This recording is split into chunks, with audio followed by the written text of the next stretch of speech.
Everyone, आप सभी लोगों को वेट था रिफंड आने का, लेकिन रिफंड भेजने की बजाय आप लोगों के पास रिस्क मैनेजमेंट प्रोसेस के मैसेजेस आ गए हैं। लोग बहुत ज्यादा परेशान है कि मैम ये मैसेजेस किस चीज से रिलेटेड है।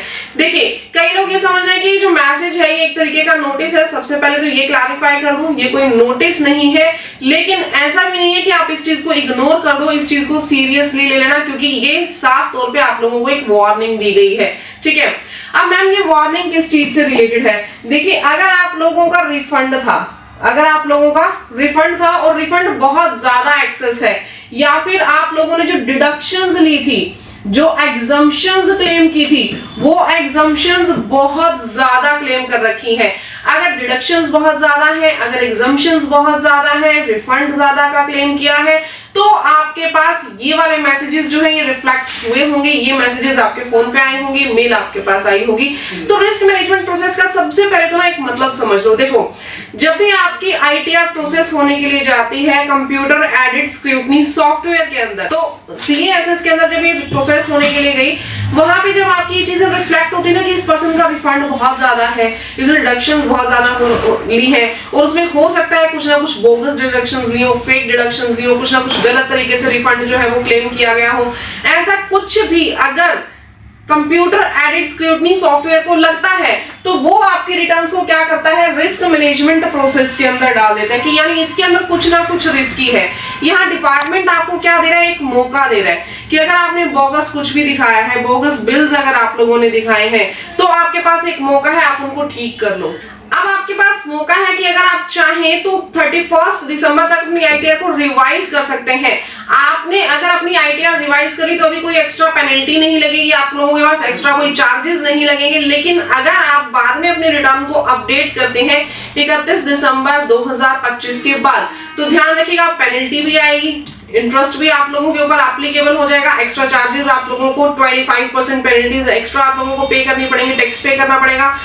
तो गाइज, अभी हमें इसको करेक्ट कर लेना है। अब मैम क्या क्या चीजें हम अपनी एनालाइज करें। अगर आप लोगों के पास रिस्क मैनेजमेंट प्रोसेस का नोटिस नहीं, मैसेज अगर आया है, तो ये सब जो चीजें मैं बता रही हूँ ये अपने रिटर्न के अंदर चेक कर लेना। इनमें से कोई भी कहीं भी डिस्क्रिपेंसी मिले, अपने रिटर्न को फटाफट से रिवाइज कर दो।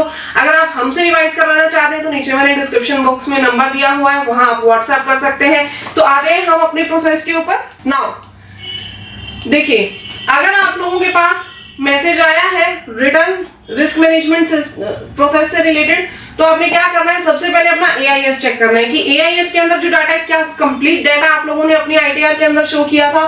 टीआईएस के अंदर जो डाटा है, टीआईएस एआईएस की ही समरी है। अगर एआईएस को थॉरली आपने चेक कर लिया, टीआईएस को चेक करने की जरूरत नहीं है, बट टोटल्स जो है उसके आपको टीआईएस के अंदर मिल जाएंगे। फॉर्म 26A को आपने चेक करना है। एसएफटी रिपोर्ट्स जितनी भी है, जो आपकी स्पेसिफिक ट्रांजेक्शंस है, ज्यादा लार्जर अमाउंट की, उनको जरूर चेक कर लेना। बैंक अकाउंट अपना चेक कर लेना, म्यूचुअल फंड वगैरह से रिलेटेड अपना डाटा चेक कर लेना। जो भी हाई रिस्क रिफंड क्लेम्स है, डाटा मिसमैचेस है, potential under reporting of income, जहां जहां आपको लगता है कि आपने इनकम को अंडर रिपोर्ट किया है, वो जरूर से आप लोगों ने चेक कर लेना है। ध्यान रखिएगा, ये रिटर्न प्रोसेसिंग मैनेजमेंट है, this is not a scrutiny. ये कोई स्क्रूटनी का केस आप लोगों के ऊपर नहीं लगा हुआ, ये सिर्फ प्री प्रोसेसिंग है, रिस्क चेकिंग है। यहाँ पे एक रिस्क चेक कर रही है गवर्नमेंट डिपार्टमेंट क्या देख रहा है कि आप लोगों के ये रिस्क फैक्टर हैं, इस बेस पे हम आपकी आईटीआर जो है वो चेक करेंगे। अब वो रिस्क के जो फैक्टर्स हैं वो आपको नहीं बताया, आपने खुद से एनालाइज करने कि ये मेरे रिस्क के फैक्टर्स हो सकते हैं, यहाँ मुझे अपनी आईटीआर को चेक कर लेना है। थॉरली चेक कर लो, कुछ भी डिस्क्रिपेंसीज मिले रिवाइज कर दो। कुछ भी बोगस अगर आपने क्लेम की थी डिडक्शंस एग्जम्पशंस, तो उसको हटा करके अपनी जो रिटर्न है उसको फिर से रिवाइज कर दीजिए। नाउ यहाँ पे होता क्या है एक्चुअल में, जो टेम्परेरीली आपके रिफंड जो है वो रोक दिए जाते हैं। परमानेंट ऐसा नहीं कि रिफंड मिलेगा ही नहीं, रिफंड मिलेगा, लेकिन टेम्परेरी रूप से आपके रिफंड रोक दिए जाते हैं। आपके रिटर्न जो है सेक्शन 143(1) के अंदर फाइनलाइज नहीं की जाती। टैक्स पेयर को एक अपॉर्चुनिटी दी जा रही, मैंने आपको पहले ही बोला, ये आप लोगों के लिए एक अपॉर्चुनिटी है कि आप लोग चाहें तो 31 दिसंबर तक इसको रिवाइज कर दें। बाद में करेंगे पेनल्टीज ज्यादा लगेंगी, टैक्स भी ज्यादा लगेगा। ठीक है, तो यानी यहाँ पे हम कह सकते हैं कि आपको वार्निंग भी दे रहे हैं और अपॉर्चुनिटी भी दे रहे हैं। अब कॉमन जो रिस्क है, रिस्क आपके पास क्या क्या है और कॉमन रीजंस आपके पास कौन कौन से। सबसे पहले रीजंस की बात कर लेते हैं। अगर आपकी इनकम मिसमैच हो रही है कहीं से भी, सैलरी है, सैलरी के साथ फॉर्म 16 जो है वो आपका मैच नहीं कर रहा। इंटरेस्ट इनकम आपने रिपोर्ट नहीं की, एआईएस जो है उसके अंदर कुछ इन्फॉर्मेशन थी जो आपने मिस कर दी, कोई भी रॉन्ग रिफंड आपने मांग लिया, टीडीएस जो है वो ज्यादा क्लेम कर लिया, 26 में जितना आया था उससे भी हाईयर क्लेम कर लिया आपने, डुप्लीकेट टीडीएस की एंट्रीज आप लोगों ने दिखा दी, यानी 1% ने टीडीएस डिडक्ट किया था, आपने उसी टीडीएस को 2 बार दिखा दिया, उसी टीडीएस को आपने 2 बार दिखा दिया, सेम एंट्री आपने 2 बार वहां पे शो कर दी, इनकरेक्ट पैन दे दिया डिडक्टर का, आपका टीडीएस जिसने डिडक्ट किया था उसका पैन आपने गलत शो कर दिया वहां पे, ठीक है। इनकरेक्ट कोई भी डिडक्शंस अगर आप क्लेम कर रहे हैं, एटीसी, एटीडी, एटीजी या अदर कोई भी डिडक्शंस है, आप लोगों ने फेक क्लेम कर ली। अभी आप लोगों को पता है आईटीआर में पूरी डिटेल मांगी गई थी। अगर एटीसी में आपने लाइफ इंश्योरेंस का फॉर एग्जांपल डिडक्शन लिया तो वहां पे आपको पॉलिसी नंबर भी देना जरूरी था, कहां से आपने पॉलिसी ली, कितने अमाउंट दी, बैंक का जो नाम है वो आपको बता, हर एक चीज की डिटेल आपको वहां पे बतानी थी। अगर आपने फेक कुछ भी लिया है तो उसको आप हटा दीजिएगा।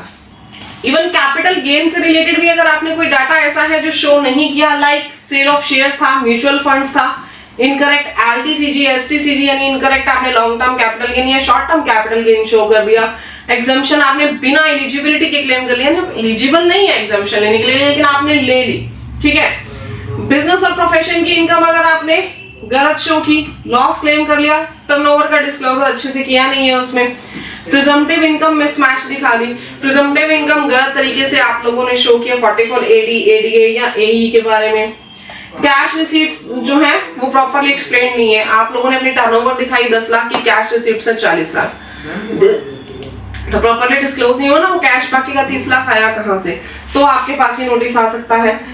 अब अगर बात करें तो आपके पास लास्ट डेट कब की है, इस नोटिस का रिप्लाई करने की लास्ट डेट आपके पास है 31 दिसंबर 2025, तब तक आपको इस नोटिस का रिप्लाई कर देना है। अभी एडिशनल टैक्स नहीं आएगा, पेनल्टी नहीं आएगी, रिफंड का करेक्शन करना फिलहाल अलाउड है, लॉस कैरी फॉरवर्ड करना आप लोगों को अलाउड है, यानी अभी सब कुछ अलाउड है, सब कुछ वापस से आपको मिलेगा। पर अगर बात करें ना 31 दिसंबर के बाद, 31 दिसंबर के बाद आपकी जो रिटर्न है वो ध्यान रखिएगा अपडेटेड रिटर्न जाएगी, अभी तो रिवाइज्ड रिटर्न जाएगी, अंडर सेक्शन 139(5) जाएगी, फिर 139(8) के अंदर रिटर्न जाएगी, फिर 1 जनवरी 2026 के बाद क्या एडिशनल टैक्स लगेगा, पेनल्टी और इंटरेस्ट लगेगा, रिफंड इंक्रीज होगा, रिफंड तो मिलेगा ही नहीं, खत्म हो जाएगा, तो रिफंड चाहिए ना 31 दिसंबर तक, भर लो अपनी आईटीआर, रिवाइज कर लो, कैरी फॉरवर्ड वो भी नहीं मिलेगा, जितने लॉसेस कैरी फॉरवर्ड किए हों वो भी खत्म हो जाएंगे, ठीक है। तो डिपार्टमेंट जो है आप लोगों को भी एक वार्निंग देके छोड़ा है, वार्निंग क्या है, एक अपॉर्चुनिटी भी है साथ में कि आप लोग अपनी रिटर्न को रिवाइज कर लें, हमारी हेल्प चाहिए, नीचे दिए गए जो नंबर है उस पर आप व्हाट्सएप कर दीजिए, हम भी आपकी रिटर्न रिवाइज करवा देंगे। तो गाइज अगर वीडियो अच्छी लगी तो वीडियो को लाइक, चैनल को सब्सक्राइब कीजिए, आप मिलते हैं नेक्स्ट वीडियो में, तब तक के लिए thank you, bye bye, take care everyone, जय हिंद।